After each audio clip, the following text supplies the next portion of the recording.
The dollar moves markets, but its real power stays hidden.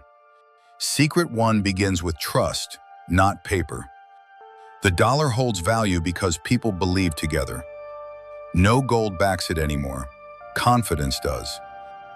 That belief is carefully managed. Secret two hides inside global trade. Most international trades use dollars. Oil, food, metals, all priced the same way. This creates constant global demand. Demand supports power beyond borders. Secret three involves invisible debt. Governments hold dollars as reserves. They lend it back to the issuer.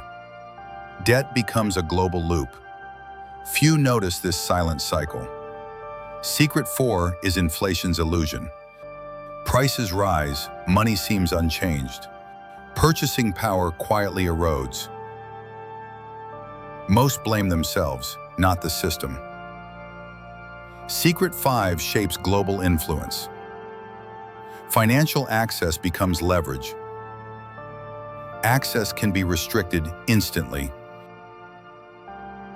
This power rarely appears on headlines.